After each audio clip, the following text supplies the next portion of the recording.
नमस्कार, good morning. सुबह के 9 बज चुके हैं। आप देख रहे हैं इंडिया वॉइस में हूं आप सभी के साथ रिया डंगवाल। बुलेटिन की शुरुआत करेंगे बड़ी और अहम खबर के साथ। सबसे पहले बात छठ पूजा की कर लेते हैं। लोक आस्था के महापर्व छठ का आज आखिरी दिन है। महापर्व छठ को लेकर लोगों में खासा उत्साह देखने को मिल रहा है। जिले में उगते हुए सूर्य को अर्घ्य यहां पर कई सारी महिलाओं ने दिया। अर्घ्य देने के साथ महापर्व छठ का समापन हो गया है। बड़ी संख्या में घाटों पर आस्था का जन सैलाब उमड़ा। पूरे परिवार के साथ घाट पहुंची थी छठ व्रती महिलाएं और सूर्य को अर्घ्य देने के बाद छठ पूजा का व्रत का समापन हो गया। तो तस्वीरें आप देख सकते हैं, अलग अलग जगहों से तस्वीरें आपको दिखा रहे हैं किस तरह से देश भर में अलग अलग जगहों पर छठ पूजा का पर्व मनाया गया। इस दौरान लोक आस्था के महापर्व छठ का आज आखिरी दिन। ऐसे में महापर्व छठ को लेकर लोगों में खासी उत्साह देखने को मिला। उगते हुए सूर्य को कई सारी छठ व्रती महिलाओं ने अर्घ्य दिया। अर्घ्य देने के साथ महापर्व छठ का आज समापन भी हो गया है। बड़ी संख्या में घाटों पर आस्था का जन सैलाब उमड़ा। पूरे परिवार के साथ लोग गंगा घाटों पर पहुंचे थे और छठ व्रती महिलाएं पहुंची हुई थी और सूर्य को अर्घ्य देने के बाद छठ पूजा व्रत का समापन हो गया है।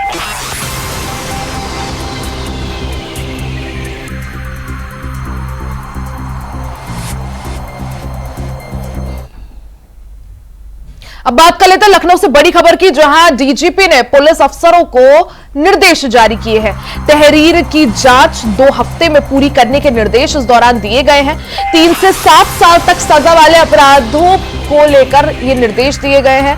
साथ ही ऐसे अपराधों की शिकायत पर थाना प्रभारी को निर्देश दिए गए हैं। तहरीर पर 14 दिन के अंदर जांच पूरी करने के निर्देश दिए गए हैं। जांच पूरी ना होने पर एफआईआर तुरंत दर्ज करनी होगी। तो ये बड़ी खबर आप सभी को बता दें, जहां उत्तर प्रदेश में लॉ एंड ऑर्डर को और बेहतर करने के लिए डीजीपी ने पुलिस अफसरों को निर्देश जारी किए हैं। इन निर्देशों में सबसे महत्वपूर्ण निर्देश ये है कि अगर कोई भी तहरीर पुलिस के पास आती है तो तहरीर की जांच 2 हफ्तों में यानी 14 दिनों में पूरी करनी होगी। और अगर 14 दिनों में तहरीर की जांच पूरी नहीं होती है तो ऐसे में तुरंत एफआईआर दर्ज करनी होगी। 3 से 7 साल तक सजा वाले अपराधों को लेकर भी जरूरी दिशा निर्देश दिए हैं। ऐसे अपराधों की शिकायत पर थाना प्रभारी को निर्देश दिए गए हैं। साथ ही तहरीर पर 14 दिन के अंदर जो पुलिस अफसर है उन्हें जांच पूरी करनी होगी और जांच पूरी ना होने पर तुरंत एफआईआर दर्ज करनी होगी। जांच में गंभीर अपराध ना मिलने पर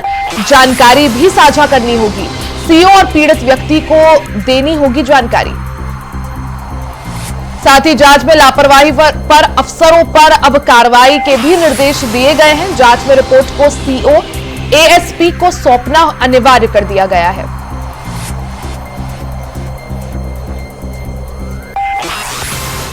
बढ़ाए रखने याद करते हैं जिन्होंने अपने प्राणों का परवाह न करते हुए देश की और समाज की सेवा करते हुए अपने जो वीर गति को प्राप्त हुए हैं। ऐसे मौके पे उत्तर प्रदेश शासन और माननीय मुख्यमंत्री जी ने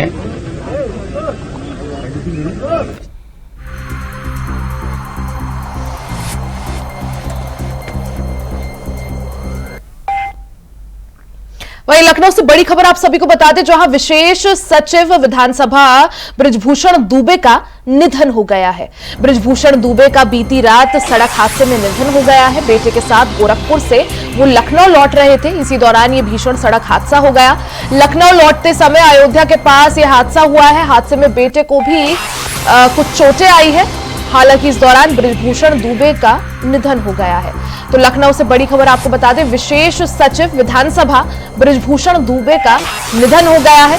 बीती रात सड़क हादसे में उनका निधन हो गया। वो अपने बेटे के साथ गोरखपुर से लखनऊ लौट रहे थे। इसी दौरान अयोध्या के पास सड़क हादसा हुआ जिसमें उनकी जान चली गई।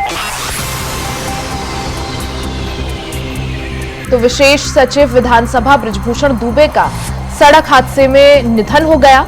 वो अपने बेटे के साथ गोरखपुर से वापस लखनऊ लौट रहे थे। उसी दौरान अयोध्या के पास उनकी कार दुर्घटना का शिकार हो गई और इस हादसे में उनकी मौत हो गई, उनकी जान चली गई। वहीं बेटे को कुछ मामूली चोटें आई हैं।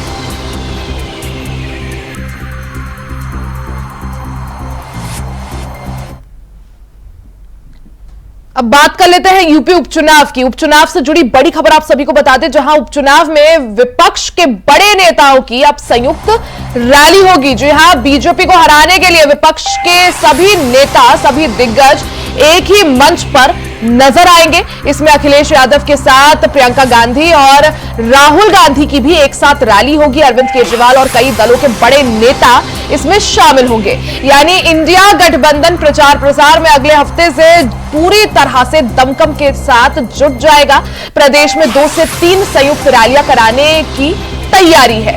रैली के जरिए एकजुटता का संदेश देने की बड़ी रणनीति है। यानी भारतीय जनता पार्टी के खिलाफ सभी विपक्षी पार्टियों ने मोर्चाबंदी शुरू कर दी है।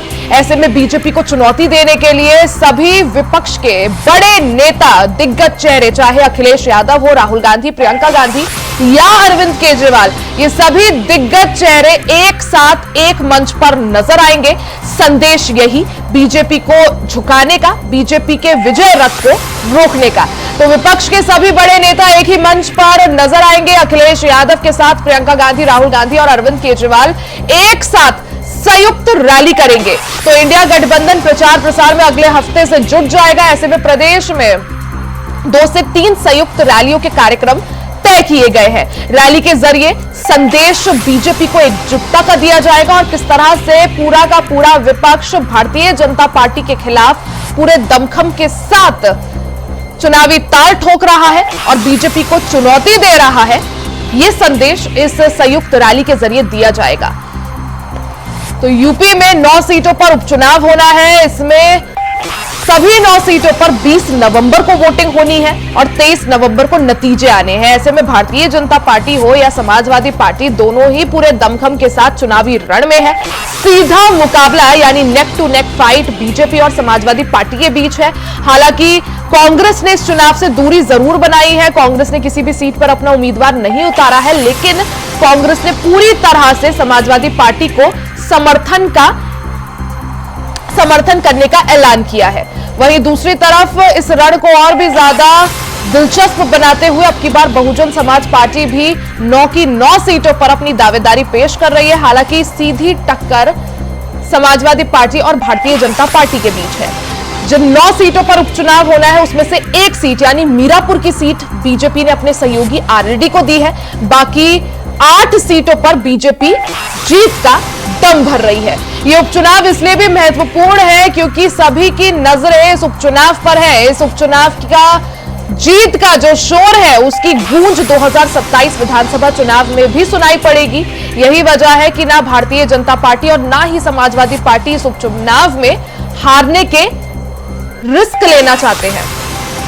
वहीं अगर बात करें तैयारियों की, तो जहां भारतीय जनता पार्टी तूफानी प्रचार प्रसार में जुटी हुई है, मुख्यमंत्री योगी आदित्यनाथ के कई सारे कार्यक्रम निर्धारित हैं। एक दिन में वो 3-3 क्षेत्रों में जनसभाएं करेंगे। तो वहीं दूसरी तरफ अब समाजवादी पार्टी और समूचा विपक्ष बीजेपी की मोर्चाबंदी के लिए तैयार है।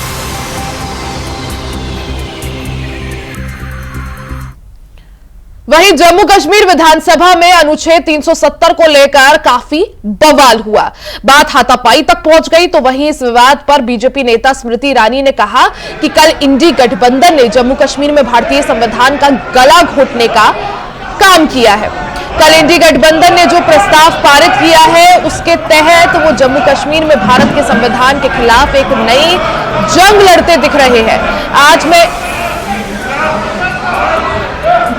आज मैं इंडी गठबंधन के नेताओं से पूछना चाहती हूं कि कई सारे सवाल जो है यहां पर इस दौरान स्मृति ईरानी ने पूछे हैं। तो ये तस्वीरें आप देख सकते हैं, जम्मू कश्मीर का जो विधानसभा सत्र है उसके दौरान 370 की वापसी के लिए एक नया प्रस्ताव पास हो गया है। ऐसे में जमकर विधानसभा सत्र के दौरान बवाल देखने को मिला।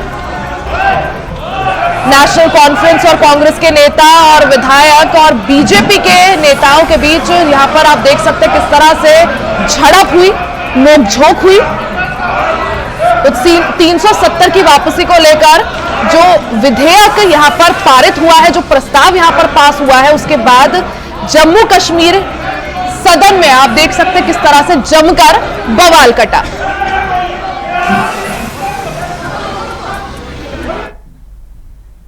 खबरों का सिलसिला जारी रहेगा, यहाँ रुकेंगे एक छोटे से ब्रेक के लिए, जल्द वापस लौटेंगे, कहीं जाइएगा नहीं।